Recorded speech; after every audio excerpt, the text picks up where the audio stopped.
Hello friends, स्वागत है आपका फोर्थ बार ऑनलाइन क्लासेस में। आज पढ़ने जा रहे हैं भारत का भूगोल। भारत का भूगोल अच्छा जाने हुए ये थर्ड ईयर के लिए। लास्ट वीडियो में हमने पढ़ा था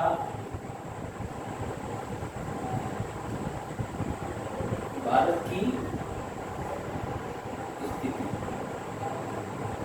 भारत की स्थिति के विषय में पढ़ा था। इसी क्रम में आगे बढ़ते हुए आज हम पढ़ेंगे तटरेखा। भारत की तटरेखा। भारत की तटरेखा के बारे में आज हम पढ़ेंगे।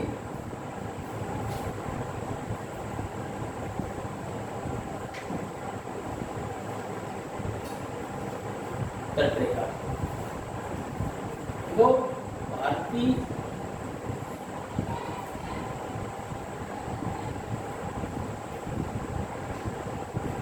तटरेखा की बात करें, इधर गुजरात से लेकर पश्चिम बंगाल, आप ये जो पूरी तटरेखा देख रहे हो, ये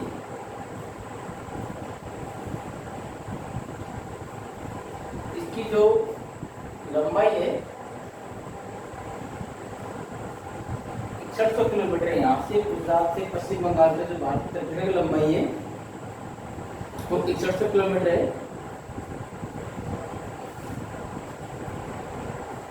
भारत की जो ये तटरेखा है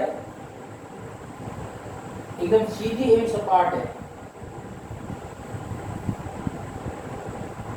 सीधी एवं सपाट। अब सीधी एवं सपाट तटरेखा होने के कारण ये देखिए आपको, सीधी एवं सपाट तटरेखा होने के कारण यहाँ पर अच्छे बंदरगाहों का अभाव है।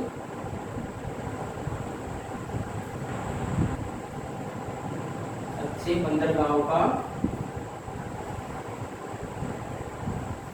अभाव है।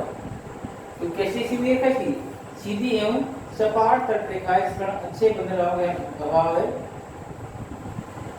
और इसी कारण यहाँ पर क्या है, द्वीप भी बहुत ही कम है।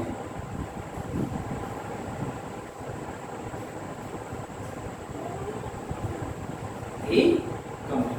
तो कैसी रेखा है, सीधी सपाट है, जिस कारण यहाँ अच्छे बंदरगाहों, प्राकृतिक बंदरगाहों का अभाव पाया जाता है।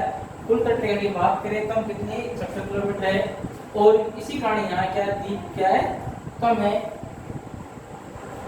पूरी तट के द्वीपों की बात करें हम, इसके दो तट है, ये वाला तट पश्चिम तट, और ये पूर्वी तट। भारत में दो तट है, पश्चिम तट और पूर्वी तट। इधर ये अरब सागर, इधर ये बंगाल की खाड़ी, बंगाल की खाड़ी। दो तट है, पूर्वी तट और पश्चिम तट। पूर्वी तट के द्वीपों की बात करें हम, एयर, पापन, हरिकोटा, यहाँ जो तट है एयर द्वीप। दूसरा पाम्बन द्वीप।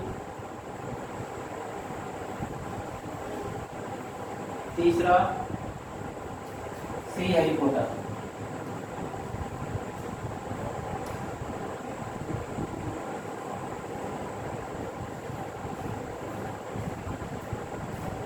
श्री हरिकोटा द्वीप, तीन द्वीप है प्रमुख से, एक तो हेयर द्वीप, पामन द्वीप और श्री हरिकोटा द्वीप।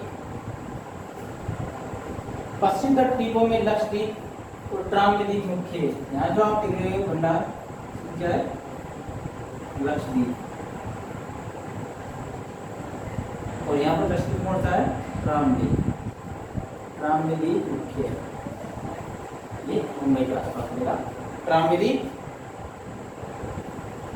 मुंबई अंडमान और निकोबार द्वीप समूह बंगाल खाड़ी के द्वीप पुल्ले में, ये आप इधर देखोगे आप, ये कौन सा है? अंडमान निकोबार द्वीप समूह।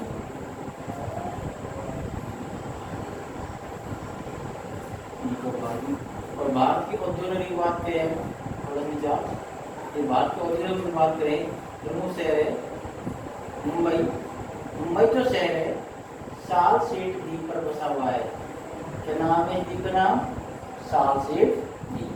तो ये थी भारत की तटरेखा की लंबाई। इसके अलावा इसके निकट एलिफेंट नामक द्वीप, चिल्का झील बंगाल खाड़ी के बीच पारीपुर द्वीप मिलते हैं। ठीक है, इसके पास कौन द्वीप है? एलिफेंट द्वीप हो गया, एलिफेंट। इधर यहाँ चिल्का झील है। तो ये जो आप देख रहे हैं भारतीय तटरेखा है। ठीक है, तो भारतीय तटरेखा को दो भागों में बांटा गया है। भारतीय तटरेखा को दो भागों में बांटा गया है।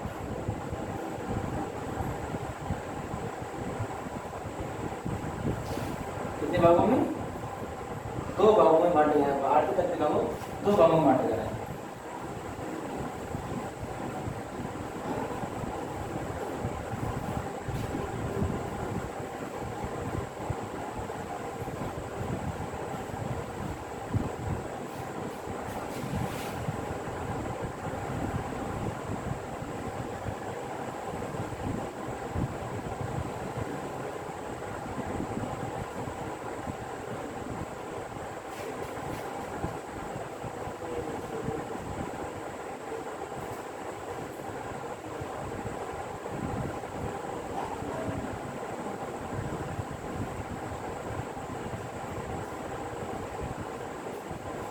भारतीय तटरेखा को दो भागों में बांटा गया है। एक पूर्वी तट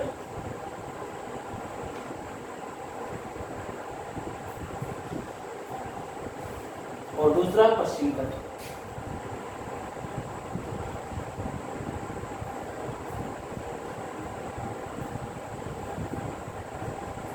पूर्वी तट और पश्चिमी तट। पश्चिमी तट की बात करें,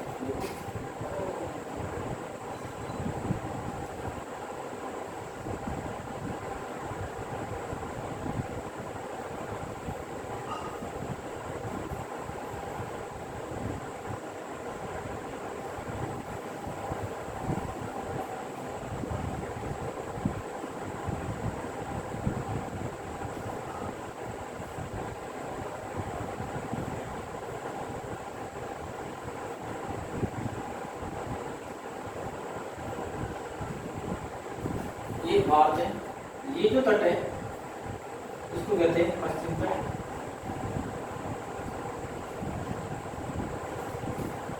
ये है पूर्वी तट। पूर्वी तट की बात करें इसके विस्तार की,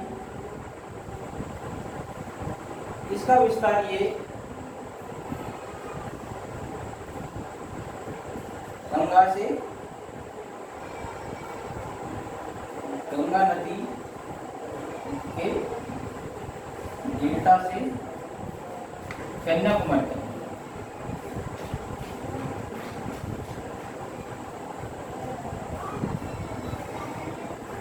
कन्याकुमारी तक इस तरह विस्तार है। ये आप देख रही है गंगा नदी है, ये आ रही है यहाँ से और यहाँ तक इसका विस्तार है। इस तट को दो भागों में बांटा गया है। इस तट को दो भागों में बांटा, इसके उत्तरी भाग को उत्तरी सरकारी तट, जो इसका उत्तरी भाग है गंगा नदी से लेकर यहाँ कृष्ण नदी तक। ये यहाँ पर एक शहर है विजयवाड़ा, यहाँ तक। ये आप देख रहे हो, जो ये पूरा क्षेत्र देख रहे हो पर्टिकुलर, इसके उत्तरी भाग को उत्तरी सरकारी तट कहते हैं।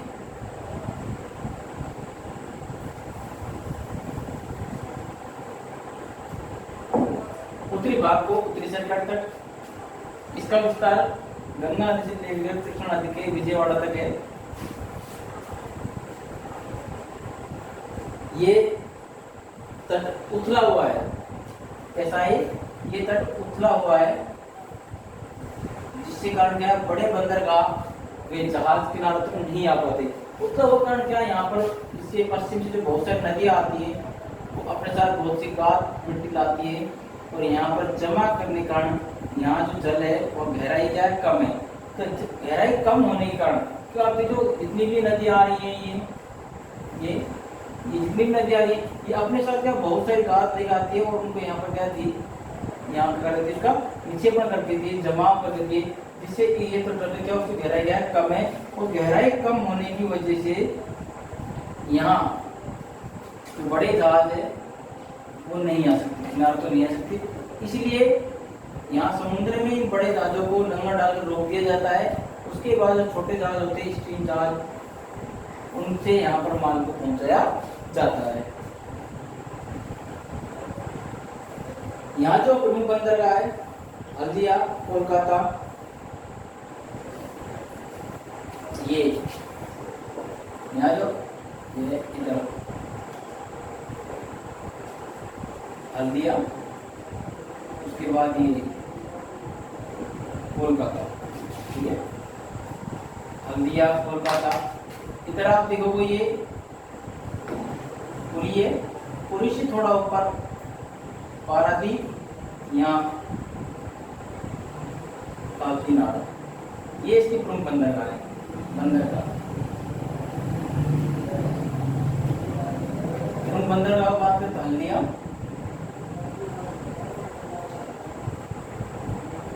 पारादीप,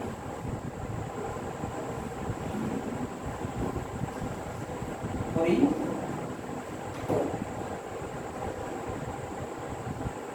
कोलकाता, काकीनाडा, ये इसके प्रमुख बंदरगाह है। इसका विस्तार पूर्वी तट के दो भागों में बांट गया है, गंगा से कृष्णा नदी तक।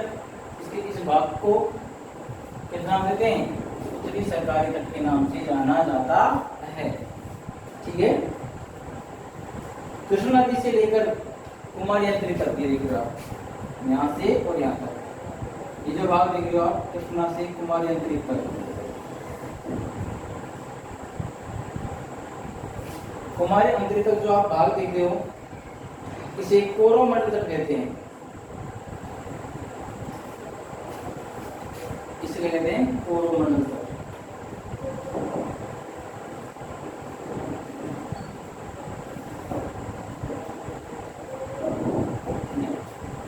इसे कोरोमंडल तट कहते हैं, पश्चिमी भाग। इसका जो एक उत्तरी भाग है,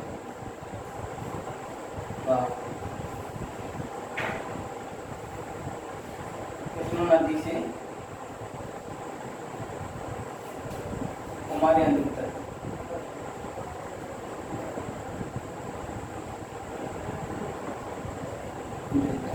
ठीक है। तो देखिए आप, ये तट के साथ चला है, चला हुआ है,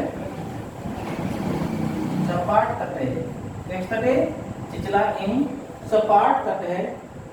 यहाँ का जो सबसे प्रमुख बंदरगाह है वो चेन्नई का कृत्रिम बंदरगाह है। यहाँ का जो सबसे बड़े बंदरगाह है कौन सा है, कृत्रिम बंदरगाह है का, कृत्रिम बंदरगाह चेन्नई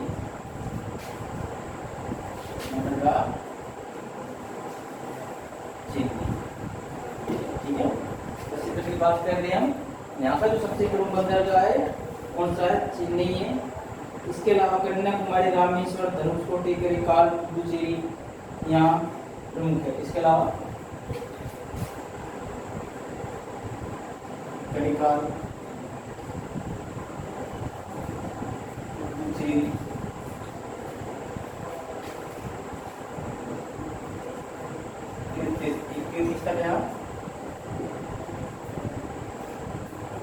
राम सेतु, श्री राम सेतु, श्री राम सेतु यहाँ प्रमुख तीर्थ स्थल है। इसके अलावा नागापट्टनम, तूतीकोरन,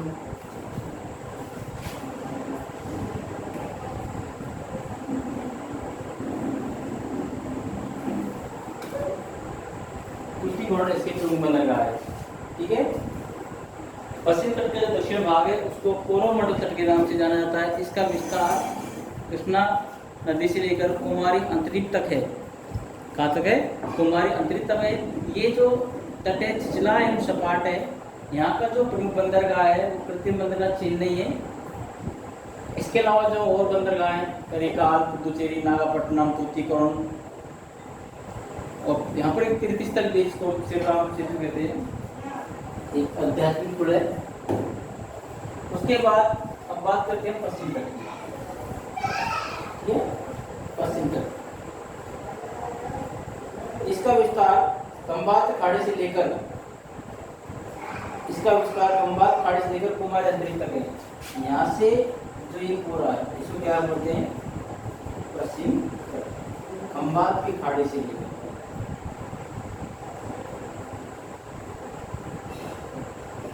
खंबात खाड़ी से लेकर कुमारी अंतरिक्ष तक इसको पश्चिम तट कहते हैं। ये तट रेखा कटी फटी होने के कारण, ये जो तट रेखा कैसी है? कटी फटी है। ये तट रेखा कटी फटी होने के कारण यहाँ प्राकृतिक बंदरगाहों का विकास अधिक हुआ है। कैसे प्राकृतिक बंदरगाह? तो बात इसको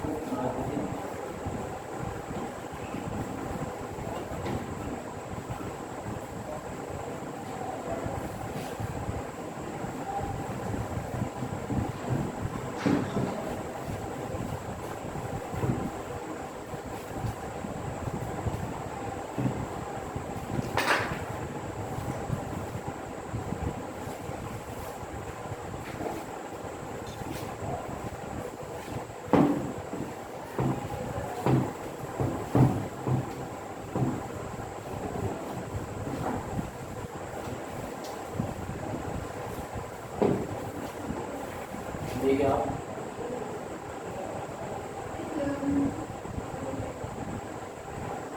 ये पश्चिम तट है। ठीक है, विस्तार की बात करें तो खंबात की खाड़ी से लेकर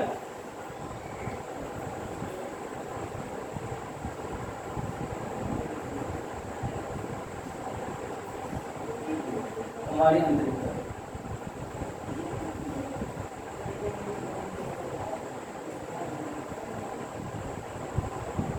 कुमारी अंतरिक्ष तक। बात श्री कटा फटा, कैसा तट है? कटा एवं फटा। कटा फटा तट होने के कारण यहाँ पर प्राकृतिक बंदरगाहों का विकास अधिक हुआ है। यहाँ तेज हवा का समीप बाल विकसित रहते जिससे अनेक अनूप झीलों का निर्माण हुआ है। यहाँ से तेज पवनी चलने के कारण जो मिट्टी की रहते हैं यहाँ उससे अनेक छोटी छोटी क्या बन गए? अनूप झीलें। अनूप झीलों का विकास हुआ है। अनूप झीलें कारण का हवा के कारण, तेज पवन के कारण यहाँ जो मिट्टी होती है वो यहाँ जम जाती है और जिससे इसका कुछ भाग इस तट को अलग कर देता है, एक दीवार से बन जाती है और दीवार से समुद्र से भाग कटने के कारण एक झील का रूप धारण कर लेता है। कोचीन जो बंदरगाह है वो अनूप झील पर निर्मित बंदरगाह है। तो कोचीन जो बंदरगाह किस पर है? अनूप झील पर ही है।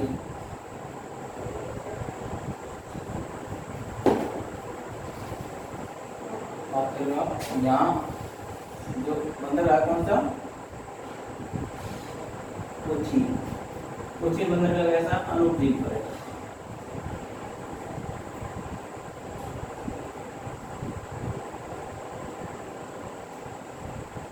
कोचीन बंदरगाह अनूप झील पर स्थित है।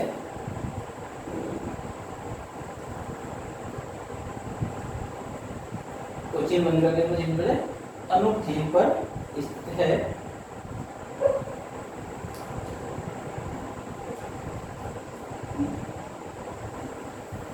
ठीक है, जो एक श्रेष्ठ बंदरगाह है। यहाँ जलयान बनाने का कारखाना कोचीन जो बंदरगाह है यहाँ पर जलयान बनाने का कारखाना है।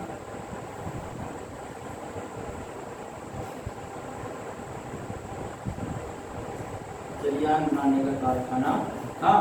कोचीन बंदरगाह, जलयान बनाए जाते हैं यहाँ पर। ठीक है, श्रेष्ठ बंदरगाह है, श्रेष्ठ बंदरगाह है। इसके अलावा मंगलोर, अलेप्पी, कोझिकोड, तिरुवनंतपुरम आदि इसके प्रमुख बंदरगाह है। ठीक है, इसको अध्ययन दृष्टि से 3 भागों में बांटा गया है। इसका पहला तट है कोंकण तट, जो गोवा से सूरत तक है। ये आप देख लो, ये पूरा दिख रहा, गोवा से सूरत तक। ठीक है, पहला इसका मालाबार तट है,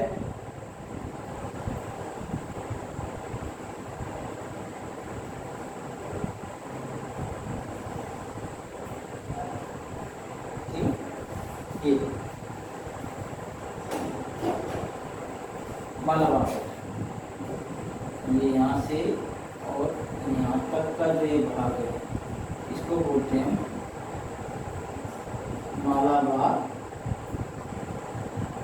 तट। और उस मालाबार के तट के जो बंदरगाह है अलेप्पी, कोचीन, यहाँ के जो प्रमुख बंदरगाह अलेप्पी, कोचीन, कोझिकोड, तिरुवनंतपुरम।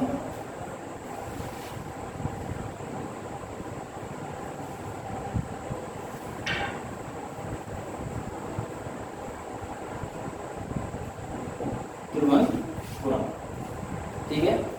दूसरा इसका भाग है वो गोवा से सूरत तक। यहाँ ये क्या है? गोवा, और ये है यहाँ तक, ये गोवा से सूरत, सूरत इसको बोलते हैं कोंकण तट। क्या बोलते हैं? कोंकण तट। ठीक है, ये कठोर चट्टानों से निर्मित है। ठीक है, ये किससे निर्मित है? कठोर चट्टानों से, कठोर चट्टान निर्मित है। और यहाँ पर स्पीड अधिक होने के कारण ये समुद्र तूफानों से सुरक्षित है। ये जो तट दिख रहा आपका, पेड़ को अधिक होने के कारण समुद्र तूफानों से क्या ये सुरक्षित तट है। इस तट का प्रमुख बंदरगाह सूरत, मुंबई, रत्नागिरी, गोवा। यहाँ के जो प्रमुख बंदरगाह है, बंदरगाह की बात करें हम,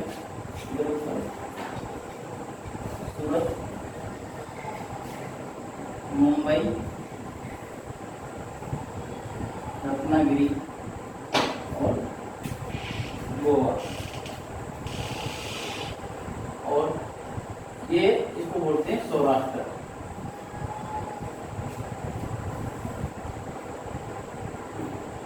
सौराष्ट्र, सौराष्ट्र का विस्तार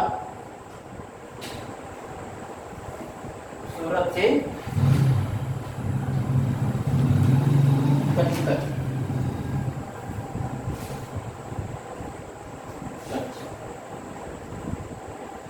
कच्छ तक इसका विस्तार है।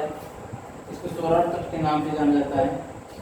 ये तट अधिक कटा-फटा है, इस पर अनेक द्वीप है और इसी कारण यहाँ बंदरगाहों के पास भी अधिक हुआ है। ये तट कैसा है? अधिक कटा फटा तट है। ठीक है, इस कारण यहाँ अनेक प्राकृतिक बंदरगाहों में निवास हुआ, द्वीपों का भी। यहाँ के जो प्रमुख बंदरगाह पोरबंदर, कांडला, भावनगर, प्रमुख बंदरगाह